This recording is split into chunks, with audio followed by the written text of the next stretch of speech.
و سلامت رہیں، ہمارا شاد رہیں، سوائے اللہ کے غیر کی اور کوئی بندہ دیکھیں۔ اللہ تعالیٰ اور تمام تر مومنین و مومنات کی اس عزاداری کو، اس عزت کو، گریہ و آب و دعا کو اپنی بارگاہ میں قبول و مقبول فرمائے، اور ان تمام تر چیزوں کو خداوند عالم ہم سب کے لیے ہماری بخشش و مغفرت کا سامان قرار دے۔ ارشاد رب العزت قل ان کنتم تحبون اللہ،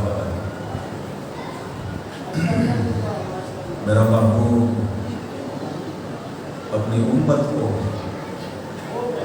واضح طور پر یہ بتلا دے۔ میں پھر سے بڑی طلبہ والی گزارش کروں گا کہ یہ درمیان میں ڈھیر ساری جگہ خالی پڑی ہے، آپ کو اس کی مہربانی فرمائیں، تھوڑا تھوڑا آگے آ جائے، تھوڑی شفقت کریں۔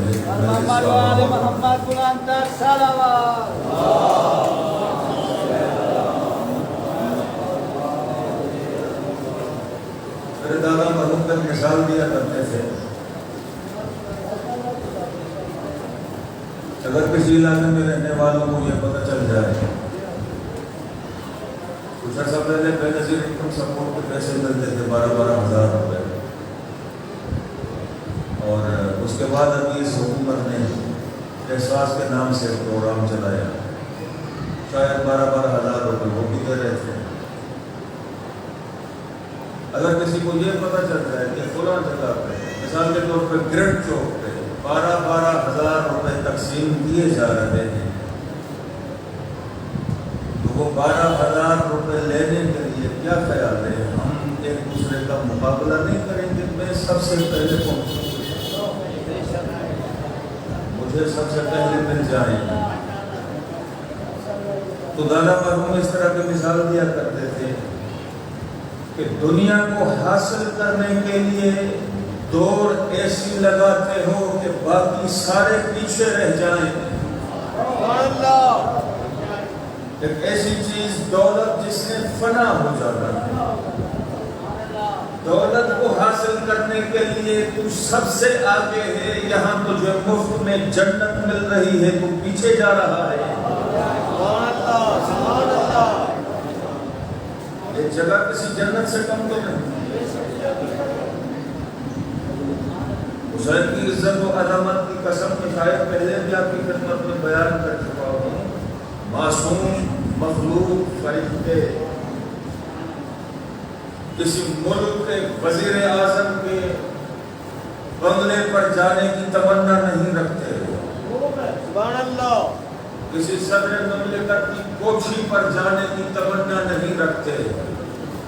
جب کبھی بھی تمنا کی ہے اس معصوم مخلوق فرشتوں نے تو فقط یہی تمنا کی ہے، بارک اللہ، یہ زمین کے جس حصے پر بیٹھ کر تیرے محبوب حسین کے عاشق عزاداری کرتے ہیں، فکر کرتے ہیں، ہمیں بھی اجازت دے ہم بھی ان کی صفوں میں شامل ہو جائیں۔ سبحان اللہ۔ اب جس جگہ پہ بھی عزاداری سید الشہداء ہوتی ہے، جہاں پہ بھی حسین کا یہ تذکرہ چلتا ہے، وہ جگہ کچی ہو یا پکی،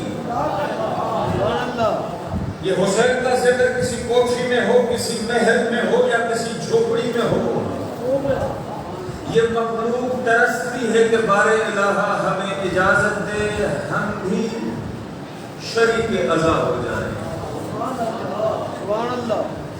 میں ملتمس ہوں، التماس کرتا ہوں، کل کے دن سے مجھے یہ گزارش نہ کرنی پڑے کہ مومنین ذرا آگے آ جائیں۔ میں گزارش کرتا ہوں آپ تمام تر مومنین کی خدمت میں، سامنے والے کی جگہ ہوتی ہے پہلے اسے کون کر کے کریں، اس کے بعد پھر جیسے جیسے بات والے آگے جائیں گے۔ ارشاد رب العزت میرا محبوب ان سب کو کہہ دو، واضح طور پر بتلا دو۔ کیا بتلاؤ؟ ان کنتم تحبون اللہ، اگر تم تمام کے تمام مجھ خدا کے ساتھ محبت کرتے ہو، یا مجھ خدا کے ساتھ محبت کا دعویٰ رکھتے ہیں۔ یہ دو جدا چیزیں ہو رہی ہیں، محبت رکھنا اور ہے اور اسی طرح محبت کا دعویٰ رکھنا اور ہے۔ این ممکن ہے کہ جو دعویٰ رکھتا ہے دلیل نہ ہو۔ جس طرح اس دنیا کے اندر ڈھیر سارے لوگ محمد مصطفیٰ کی اطاعت و اتباع کی دعوت تو رکھتے ہیں لیکن دلیل نہیں رکھتے۔ زبان سے کہہ دینا کہ ہم محمد کے فرمانبردار ہیں، اس سے یہ ثابت نہیں ہوتا کہ وہ واقعاً محمد کے فرمانبردار ہیں۔ محمد کی فرمانبرداری تو تبھی ثابت ہوگی کہ جب یہ دنیا والے محمد کے نقش قدم پہ چلیں۔ یہ دنیا والوں کی دعوت تو تبھی ثابت ہوگی کہ جب یہ دنیا والے محمد کے نقش قدم پہ چلیں۔ دنیا والے دعویٰ تو کرتے ہیں کہ ہم محمد کی اطاعت کرتے ہیں لیکن دنیا والے دلیل نہیں رکھتے۔ اس کی وجہ ہے میرے پاس۔ اگر دنیا والے اپنے اس دعویٰ میں سچے ہوتے تو محمد تو ہے عاشق علی کا، محمد تو ہے عاشق بطول کا، محمد تو ہے عاشق حسنین کا۔ علی کا تذکرہ آ جائے تجھے غصہ آ جاتا ہے، بطول کا ذکر آ جائے تو ناراض ہو جاتا ہے، حسن کا تذکرہ آ جائے تجھے پریشانیاں لاحق ہو جاتی ہے، حسین کی مجلس ہو تیرا دین خطرے میں پڑ جاتا ہے، تیرا مذہب خطرے میں پڑ جاتا ہے، تیرے نکاح ٹوٹنے لگتے ہیں۔ اگر تو اپنی اس دعویٰ میں سچا ہوتا تو تجھے ہر اس کے ساتھ محبت ہوتی جس کے ساتھ محمد کو محبت۔ اور اسی چیز کو سمجھانے کے لیے خداوند عالم نے واضح طور پہ اس آیت کے اندر حکم دیا ہے، میرا محبوب اس پوری دنیا کے اندر یہ جتنے بھی موجود ہیں جو میرے ساتھ محبت کرتے ہیں، وہ جو میرے ساتھ محبت کی دعویٰ کرتے ہیں، وہ ان کو واضح طور پہ مجھ خدا کی طرف سے یہ حکم دو کہ اگر خدا کے ساتھ محبت کرتے ہو اور اس دعویٰ میں سچے ہو، کرنا کیا ہے؟ فقط ایک کام کرنا ہے، فاتبعونی، مجھ محمد کے نقش قدم پہ چلو۔ اب کل میں نے آپ کی خدمت میں گزارش کی تھی کہ محبت کے بھی کچھ معیار ہوتے ہیں۔ این ممکن ہے دیکھیں انسان کے تبدیل ہونے سے یہ معیار بھی تبدیل ہوتے رہتے ہیں۔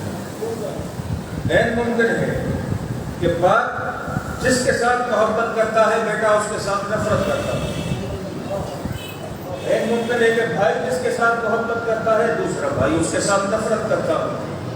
یہ معیارات تبدیل ہوتے رہتے ہیں۔ اور میں نے یہ بھی کل آپ کی خدمت میں گزارش کی تھی کہ مطلب تشیع معیار کر رہا ہوں۔ ہر خدائی دعویٰ کرنے والے کو ہم خدا تسلیم نہیں کرتے، ہم خدا اسی کو تسلیم کرتے ہیں جس کے اندر خدائی طاقتیں موجود ہیں۔ ہم خدا اسی کو تسلیم کرتے ہیں جس کے اندر صفات شہودیہ موجود ہو تو صفات سلبیہ کا بھی حامل ہو۔ یہ معیار تبدیل ہوتے رہتے ہیں۔ اسی طرح ہر نبوت کا دعویٰ کرنے والا ہم اسے نبی تسلیم نہیں کرتے، ہر امامت کا دعویٰ کرنے والا ہم اسے امام کی تسلیم نہیں کرتے۔ مکتب تشیع کے اندر خدا کی خدائی کا بھی معیار ہے، نبی کی نبوت کا بھی معیار ہے، امام کی امامت کا بھی معیار ہے۔ اب امام کی امامت کا معیار میں مختصر سی عام سی مثال آپ کی خدمت پیش کرنا چاہتا ہوں۔ اب یہ کون سی جگہ پہ بیٹھے ہوئے ہیں؟ مسجد کے اندر۔ یہ میرے سامنے کیا کچھ پڑا ہوا ہے؟ مصلی، تحصیل لیول کی مسجد، جدوئی شہر کی مسجد، اس مسجد کے مصلی پر جو کھڑا ہونے والا پیش نماز نمازیں پڑھانے والا اس کا کوئی معیار ہے یا نہیں؟ کیا معیار ہے؟ تھوڑا میرے ساتھ بولتے ہیں بابا جو اس مصلی پہ کھڑے ہو کر ہمیں نمازیں پڑھنا ہے، ہم نے پیچھے ہو کے اس کی نمازیں پڑھنی ہے نا، ہم بن جائیں گے اس کے مقتدی، وہ بن جائے گا ہمارا مقتدا۔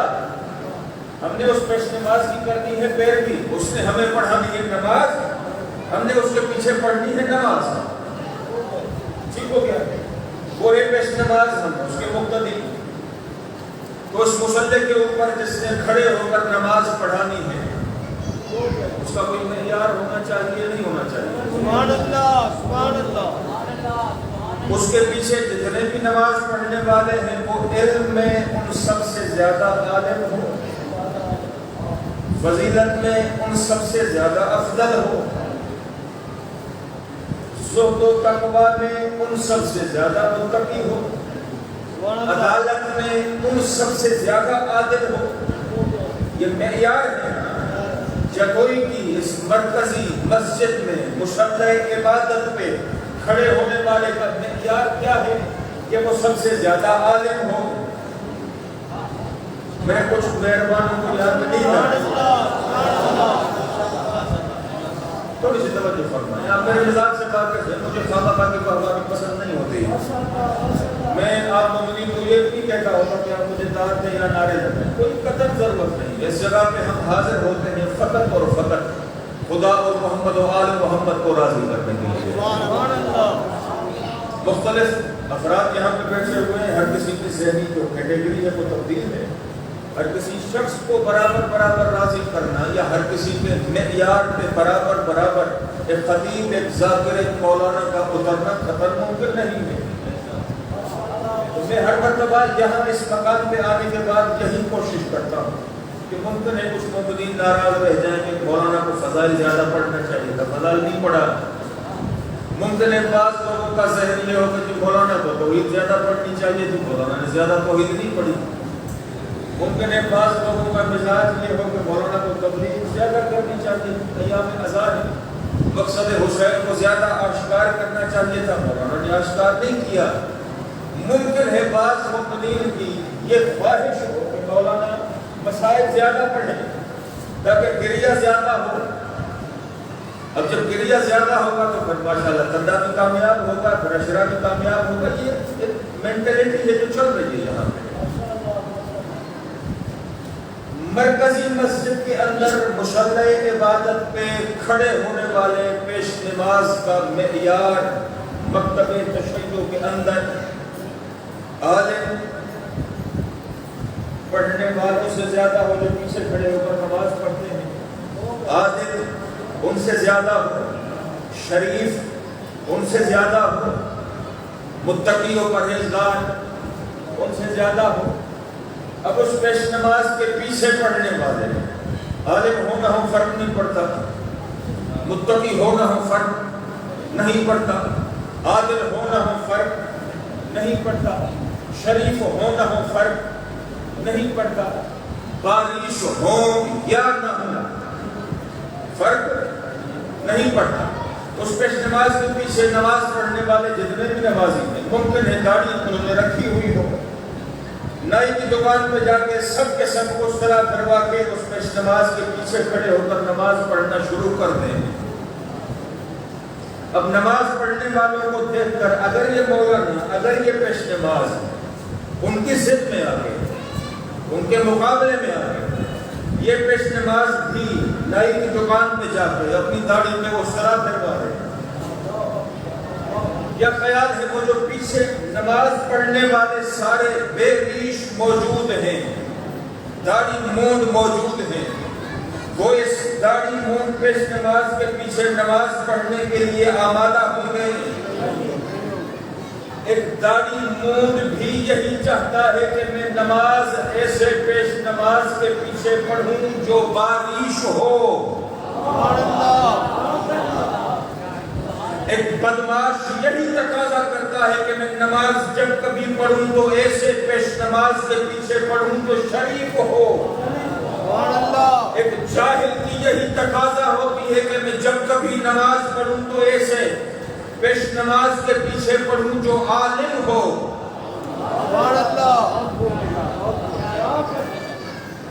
ایک بدماش کے پیچھے نماز نہیں پڑھنا چاہتا، ایک جاہل کے پیچھے نماز نہیں پڑھنا چاہتا، یہ معیار ہے۔ ایک داڑھی مون کے پیچھے نماز نہیں پڑھنا چاہتا، جبکہ باجماعت نماز کا ثواب فرشتے شمار بھی نہیں کر سکتے۔ سبحان اللہ۔ معصوم علیہ السلام فرماتے ہیں کہ باجماعت نماز پڑھانے والا پیش نماز، پیچھے پڑھنے والے زیادہ نہیں، 10 افراد ہیں۔ یہ باتیں بھی ضروری ہے۔ پڑھانے والا پیش نماز، پیچھے پڑھنے والے 10 جماعتی ہوں۔ معصوم فرماتے ہیں اس باجماعت نماز کا ثواب اتنا ہے کہ پوری دنیا کے درخت قلم بن جائیں۔ سبحان اللہ۔ تو پیچھے بیٹھے ہوئے آپ کی توجہ بھی ہے، پوری دنیا کے درخت قلم بن جائیں، پوری دنیا کے سمندر سیاہی بن جائیں، لکھنے والے اللہ کے فرشتے ہوں۔ معصوم فرماتے ہیں اس باجماعت نماز کا ثواب، وہ قلم ختم ہو جائیں، وہ سیاہی ختم ہو جائے، فرشتے لکھنے والے تھک جائیں گے، لیکن اس باجماعت نماز کا ثواب نہیں لکھ سکتے۔ اب ہم نے کھڑا کر دیا بدماش کو، ثواب کتنا ہے کہ فرشتے اس ثواب کو شمار نہیں کر سکتے۔ ہم نے کھڑا کر دیا بدماش کو، کوئی بھی اس کے پیچھے نماز پڑھنا دوبارہ نہیں کرتا، اتنا بڑا ثواب اپنے ہاتھوں سے ضائع کر رہا ہے۔ ہم نے ایک داڑھی مون کے پیچھے کھڑا کر دیا، اتنا بڑا ثواب وہ اپنے ہاتھوں سے ضائع کر رہا ہے۔ داڑھی مون بھی یہی چاہتا ہے کہ میں جس کے پیچھے، جس کی ابتدا میں نماز پڑھ رہا ہوں، وہ صاحب ریش ہونا چاہیے۔ شاہد یہی چاہتا ہے کہ میں ابتدا میں نماز پڑھوں تو عالم کے، یہ معیار ہو گیا۔ اب ہم کون ہیں؟ محمد کے امتی۔ ہم کون ہیں؟ محمد کے امتی۔ ہمارا مذہب کون سا ہے؟ اسلام دین ہے۔ مذہب کون سا ہے؟ قرآن کریم کے اندر اسلام کے لیے لفظ دین استعمال ہوا ہے، ان الدین عند اللہ الاسلام۔ مذہب، مکتب، مسلک، یہ سارے الفاظ ایک ہی معنی کے لیے استعمال ہوتے ہیں۔ کوئی مسلکن حنفی ہوتا ہے، کوئی مسلکن حنبلی ہوتا ہے، کوئی مسلکن شافعی ہوتا ہے، کوئی مسلکن مالکی ہوتا ہے۔ ہم مذہباً، مسلکن، مکتباً شیعہ اور جعفری ہیں۔ سبحان اللہ۔ مکتب تشیع کے اندر ایک عام مسجد، کتنی آبادی ہوگی شیعہ کی یہاں پہ اطراف میں؟ اس پیش نماز کے پیچھے نماز پڑھنے والے کتنی صفیں ہوں گی؟ کتنے مومنین ہوں گے؟ 2 صفیں، 3، 4 صفیں، 50 جماعتی ہوں گے، 100 جماعتی ہوں گے۔ جمعے والے دن حد اکثر 250 سے 300 جماعتی ہوں گے۔ ایک تحصیل لیول کی مسجد مین کربلا روڈ پہ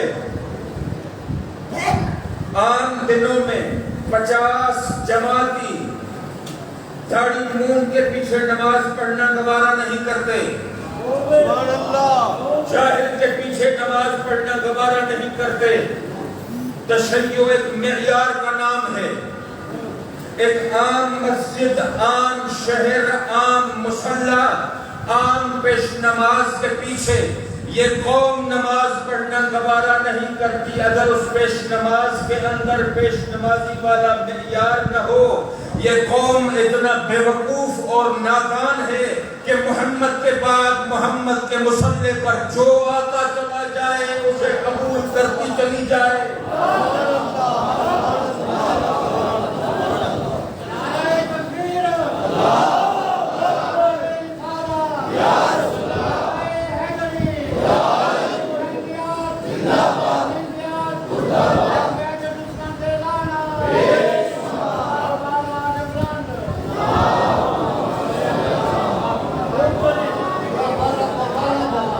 جب محمد کے مصلی پر کوئی ایرا میرا نتھو پھیرا آ جائے، یہ قوم، اس قوم کا معیار ہے۔ یہ قوم جب ہر ایرے گیرے کو محمد کے مصلی پر نہیں کرتی تو محمد کے منبر پہ کیسے کرے گی؟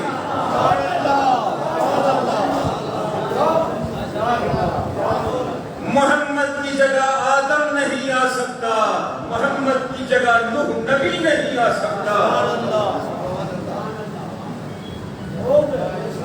نادانی ہے، یہ کم علمی ہے، یہ حماقت نہیں تو اور کیا ہے؟ تو محمد کو اپنے جیسا سمجھتا ہے، آدم سے لے کر عیسیٰ تک جملہ انبیاء محمد کا مقابلہ نہیں کر سکتے۔ سبحان اللہ۔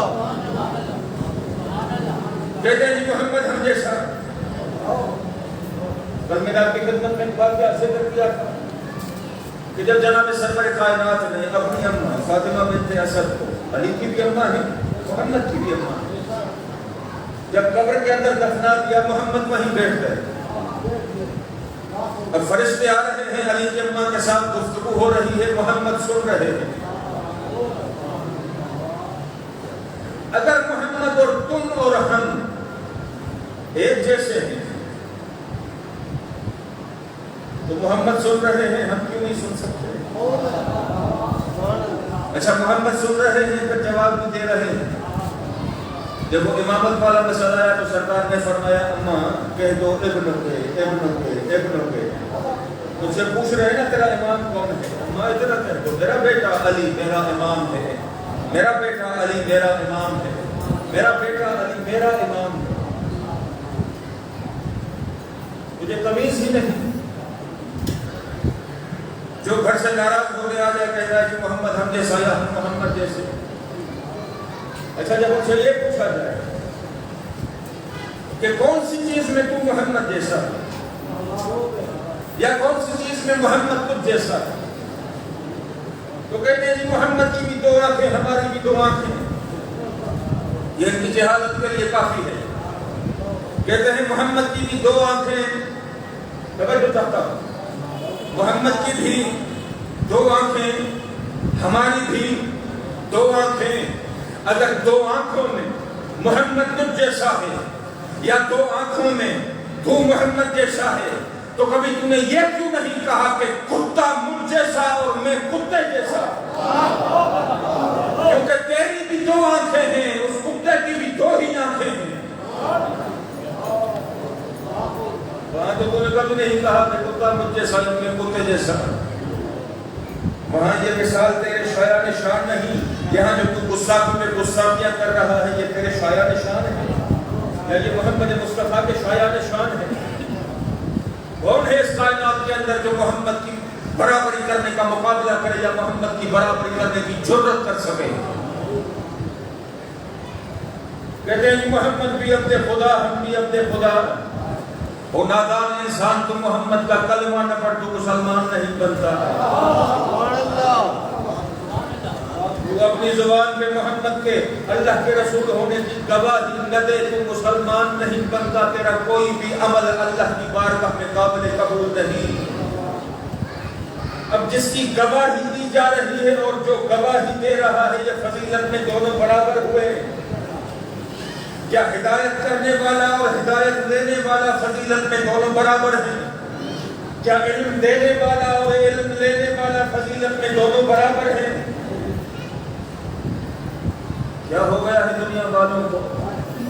کس طرف چل پڑی ہے یہ دنیا؟ یہ دین اسلام کی قطعاً تعلیم نہیں۔ محمد عبد ہے، محمد عبد ہے، محمد کے عبد خدا ہونے کا انکار نہیں، اور محمد عبد خدا ہونے میں فخر کرتے ہیں اسی طرح جس طرح علی عبد خدا ہونے میں فخر محسوس کرتے ہیں، اور یہ جملہ کہتے ہوئے دکھائی دیتے ہیں کہ علی کی عزت کے لیے یہی کافی ہے کہ علی خدا کا بندہ ہے۔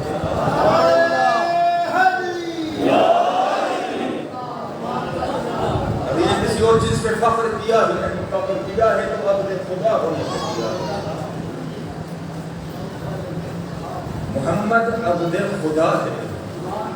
تشیعوں نے کب انکار کیا کہ محمد اللہ کا عبد نہیں؟ ہم نے کب کہا کہ محمد خدا جیسا ہے یا خدا ہے؟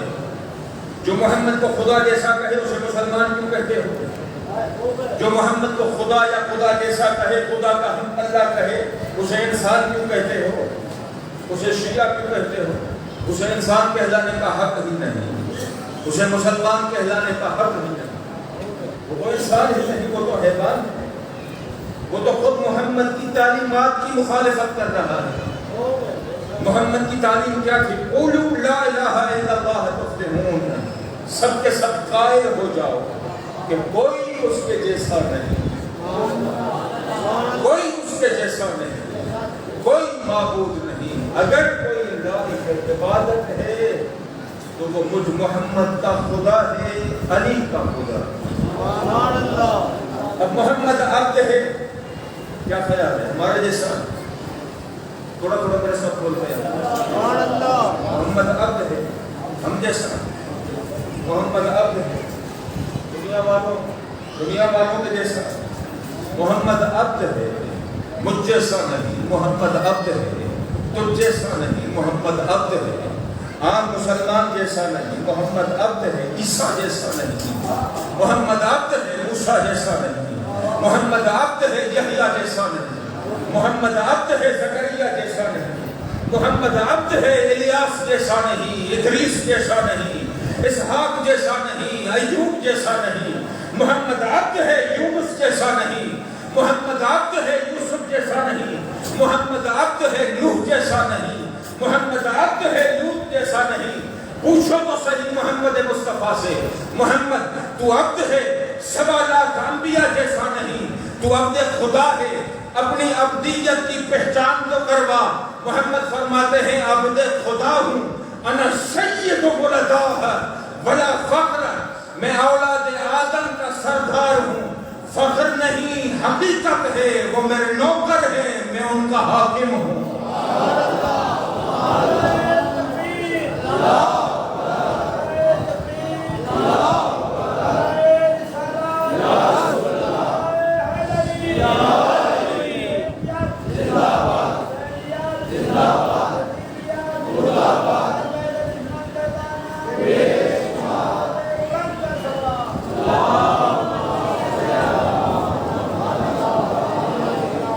ہمارے ہاں توحید کا معیار ہے، ہمارے ہاں نبوت کا معیار ہے، ہمارے ہاں امامت کا معیار ہے۔ جو کوئی آ جائے دعویٰ خدائی کر لے تو ہم اسے خدا تسلیم کر لیں، قتل نہیں۔ یہ دنیا والے تو کر سکتے ہیں، علی کے ماننے والے، علی کے نوکر شیعہ قتل نہیں کر سکتے۔ ہاں جو شیعت کے لباس میں آ جائے تو دعویٰ خدائی کرنے والے کو خدا تسلیم کر لے، اس کا تشیع کے ساتھ کوئی تعلق نہیں۔ وہ مشرک تو ہو سکتا ہے، وہ کوئی اور تو ہو سکتا ہے، وہ علی کا شیعہ قطعاً نہیں ہو سکتا۔ نبوت کا معیار ہے، اسی طرح امامت کا معیار ہے۔ ہر شخص کے تبدیل ہونے سے یہ معیار تبدیل ہوتے رہتے ہیں۔ ہر انسان جس چیز کے ساتھ محبت کرتا ہے کوئی نہ کوئی سبب ضرور ہوتا ہے۔ اب جس طرح محبت کا سبب ہے اسی طرح نفرت کا بھی سبب ہے۔ ہم خدا کے نافرمان کے ساتھ محبت نہیں کر سکتے، ہم محمد کے نافرمان کے ساتھ محبت نہیں کر سکتے، ہم علی کے نافرمان کے ساتھ محبت نہیں کر سکتے۔ ہاں یہ اور بات ہے کہ ماحول معاشرے کی کچھ مجبوریاں ہوتی ہیں، حقیقت میں کرنی نہیں چاہیے۔ محمد و آل محمد کے نافرمان کے ساتھ محبت نہیں کرنی چاہیے۔ ہر کسی کی محبت تبدیل ہے، کوئی دولت کے ساتھ محبت کرتا ہے، اس کا معیار کیا ہے محبت کا؟ دولت۔ کوئی حسن کے ساتھ محبت کرتا ہے، اس کا معیار محبت خوبصورتی ہے۔ کوئی کرسی کے ساتھ محبت کرتا ہے، اس کا معیار محبت کرسی ہے۔ اب ایک سوال پوچھنا چاہتا ہوں، خدا لائق محبت ہے یا نہیں؟ خدا کے ساتھ محبت کرنی چاہیے یا نہیں؟ تنہا خدا کے ساتھ محبت کرنا کوئی کمال نہیں، تنہا محب خدا بننا کوئی کمال نہیں۔ اگر اس کمال کو حاصل کرنا چاہتے ہو تو خدا کے محبوب بن جاؤ، خدا کے فقط محب نہ بنو۔ سبحان اللہ۔ خدا تمہارا عاشق بن سکتا ہے، خدا نے واضح طور پہ بتلا دیا، کچھ اور نہ کرو، میرے بھیجے ہوئے محبوب محمد کے نقش قدم پہ چلو۔ سبحان اللہ۔ العالمین کے لیے رحمت ہے، جو سید الانبیاء ہے، جو سید المرسلین ہے، جو سلطان الانبیاء ہے، جس کے صدقے میں اس پوری کائنات کو میں نے وجود بخشا ہے۔ اگر میرے محبوب بننا چاہتے ہو تو اس کے نقش قدم پہ چلو۔ یہ بات تو واضح ہو گئی نا؟ اب محمد کے نقش قدم پہ چلنے کا حکم کس نے دیا؟ سبحان اللہ، خدا نے دیا۔ خدا کے ساتھ محبت رکھتے ہیں، خدا لائق عبادت، خدا لائق محبت ہے۔ خدا کے ساتھ محبت کرنی چاہیے، کیونکہ اس دنیا کے اندر جتنے بھی ہمارے معیارات ہیں، معیار محبت دولت، معیار محبت شہرت، معیار محبت حسن، معیار محبت طاقت، معیار محبت اخوت، معیار محبت یہ کرسی، یہ جتنے بھی معیارات اس دنیا کے اندر چل رہے ہیں، یہ سارے معیار خدا پورے کرنے پر قادر ہے یا نہیں؟ خدا فرماتا ہے تیری محبت کا معیار حسن ہے، تیری محبت کا معیار حسن ہے۔ خدا فرماتا ہے اس حسن کا خالق کون؟ میں خدا۔ خدا فرماتا ہے تیری محبت کا معیار کرسی ہے، اتنا تو بتا دے اس کرسی کا مالک کون؟ خدا فرماتا ہے تیری محبت کا معیار یہ دنیا، اتنا تو بتا دے اس دنیا کا بنانے والا کون؟ خدا فرماتا ہے تیری محبت کا معیار دین، اس دین کا بنانے والا کون؟ خدا فرماتا ہے تیری محبت کے جتنے بھی معیار ہیں تو میری بارگاہ میں آ جا، یہ سارے معیار تجھے میری ہی بارگاہ سے ملیں گے۔ تو کہتا ہے کہ میرے خدا میں یہ وصف ہونی چاہیے، یہ وصف ہونی چاہیے، میرا خدا اس طاقت کا مالک ہونا چاہیے، میرا خدا اتنا عظیم ہونا چاہیے۔ خدا فرماتا ہے جب تیرا معیار محبت ہے خدا کے ساتھ تو میرا بھی حق بنتا ہے کہ میرے بندے کے بھی کچھ معیار ہونے چاہیے۔ سبحان اللہ، فرماتا ہے جب تو ہر کسی کو خدا تسلیم نہیں کرتا تو میں ہر کسی کو اپنا بندہ کیسے تسلیم کرتا؟ سبحان اللہ، میرا بندہ بننا ہے تو پھر اپنے کمالات میں اضافہ لیا، میرا بندہ بننا ہے تو اپنے معیار کو بلندی تک پہنچانا۔ فرماتا ہے میں نے تجھے انسان بنایا ہے اور انسانیت کی عروج پہ دیکھنا چاہتا ہوں، زوال پہ نہیں دیکھنا چاہتا۔ اب یہ انسانیت کا عروج کیسے حاصل ہوگا، یہ انسانیت کی معراج پہ کیسے پہنچیں گے؟ خدا نے بدلا دیا۔ اگر انسانیت کی معراج پہ پہنچنا چاہتے ہو، اس دنیا اور دین میں کامیابی حاصل کرنا چاہتے ہو، نجات حاصل کرنا چاہتے ہو، تو واحد راستہ ہے محمد و آل محمد کا۔ اس راستے پر چل کر انسانیت کی معراج بھی حاصل کر سکتے ہو، مجھ خدا کی خوشنودی بھی حاصل کر سکتے ہو۔ پھر یہ دنیا بھی بہتر بن جائے گی، دنیا کے ساتھ اخروی گھر بھی بہتر بن جائے گی۔ اب خدا کا ایک حکم ہے اپنے بندے کے لیے، اگر ہو اجازت تو میں آپ کو